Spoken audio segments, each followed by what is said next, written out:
Kad domājam par bērnu izglītību un pedagoģisko pieeju tai, mēs vēlamies, lai mācību process bērniem sagādātu prieku un gandarījumu. Mūsu nākamajā stāstā parādīsim vienu no veidiem, kā to panākt.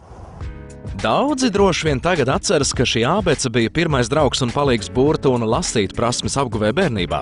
Taču laikam nestāvot uz vietas, dzīvē attīstās it viss, tā skaitā dažādas tehnoloģijas. Jau šobrīd esam nonākuši pie tā, ka bērni savu pirmo ābeci var apgūt interaktīvi. Proti Latvijā radīts unikāls produkts, jeb elektroniskā ābece. Tā darbojas uz kompānijas Apple izstrādātās platformas, kas tiek lietotas ierīcēs ar skārienu jūtīgiem displejiem, kā iPhone, iPad un iPad Touch. Šis jaunums ir Latvijas mākslinieku, datorgrafiķu, valodnieku un citu piesaistīto speciālistu izstrādāts produkts. Inovatīvais risinājums ir komunikāciju aģentūras e-formam 20 gadu laikā iegūto zināšanu un pieredzes rezultāts. Ja pirms 200 gadiem bērni mācījās uz šādām tāfelītēm jeb grifelēm, tad pēc 200 gadiem nonākam atkal pie rokās turama plakana rāmja, tikai daudz modernāka. Šī arī ir savu veidu grāmata. Viņa ir grāmata, tikai cits formāts. Bija laikmets, kad mēs kasījām uz sienām, bija laikmets, kad mēs rakstījām uz papīru uz ruļļiem, bija laiks, kad mēs rakstījām papīru, un tagad šis pats ir elektroniskā tā formātā. Ideja par interaktīvu ābeci augstskolas pasniedzējam Ārdim Marksam radās pirms 15 gadiem, kad viņa vecākais dēls un pašreizējais palīgs Svens, kurš tolaik bija tikai 4 gadus mazs, spēlējot kādu spēlīti, iemācījies angļu alfabētu. Un tikai pērn Ārdis savu izauklēto ideju īstenojas iepriekš smalki izpētot, kādi līdzīgi produkti pasaulē radīti pirms tam. Tā kā šādai ābecei, pēc kuras mācīsies bērni, ir jābūt pārdomātai un loģiskai, Ārdis Marks pirms idejas īstenošanas veica agrāko laiku ābeču pētījumu. Viņš nonāca pie secinājuma, ka praktiski visas vecās ābeces sākas ar gaili uz vāka, un tas bija raksturīgs tieši luterticīgām valstīm jau no 17. gadsimta beigām. Tā labi saglabājot tradīciju, arī uz elektroniskās ābeces pirmās lapas attēlots gailis. Datorā veidojot šādu produktu top vajadzīgie zīmējumi ābecei. Tos ar atbilstošu programmu palīdzību modernizē un animē kustīgos attēlos. Tā kā ābece ir papildināta ar balss ierakstu, top arī tās.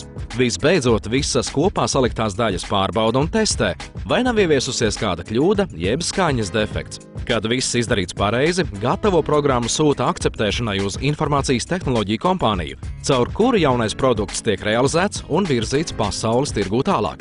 Kolīdz ir saņemts apstiprinājums, programma kļūst pieejama Apple interneta veikalā. Jau šobrīd interaktīvā ābece latviešu valodā lejupielādēta aptuveni 50 pasaules valstīs. Šī īstenībā ir viena no tādām platformām, uz kurām ir uzlikusies izglītība ļoti veiksmīgi. Un ja mēs ņemam šo teoriju, ka nekas nevar būt labāks, kā bērnam mācīt ar viņa pašu līdzekļiem, ja pieņemsim šī platforma, viņiem ir mīļi rotaļlieti. Šī elektroniskā ābece attīsta bērnu prasmi pazīt burtus, izprast sakarību starp burtu un vārdu, kā arī trenē atmiņu, veicina uzmanības noturību un vērīgumu. Ja kādreiz burtu skaņu ābecēs mēģināja uzzīmēt, tad tagad to var vienkārši atskaņot. Āboli aug ābelē, laibas brālis, caurumi cepumā. Šajā ābecē dzirdama autentiska latviešu bērna balss ar pareizu izrunu. Tas ir īpaši svarīgi tiem bērniem, kuri dzīvo ārpus Latvijas. Ir izpētīts, ka vislabāk bērns mācās no bērna, tālāk dzirdēto būs vieglāk uztvert. Burtus un burtu paskaidrojošus vārdus ābecē ierunājusi Ārda meita Anna. Bija grūti, jo bija stagas, tas bija vairākas reizes jāpārtaisa, bet bija arī stends, tas bija vienkārši vienreiz jārunā un patika. Interaktīvā burtu ābece latviešu valodā jau atzīta par labāko valsts izglītības un attīstības aģentūras pērnā gada konkursā Eiropas atzinības zīme valodu apguvē. Tāpat 2010. gada nogalē tā saņēmusi Ekonomikas ministrijas un Latvijas investīciju un attīstības aģentūras eksporta un inovāciju balvu. Žūrijas atzinību kategorijā inovatīvākais produkts. Latvieši vismaz varēja būt lepni ar to, ka viņi bija viena no pasaulē desmitniekā, kur bērni varēja mācīties latviešu valodu uz šīm ierīcēm.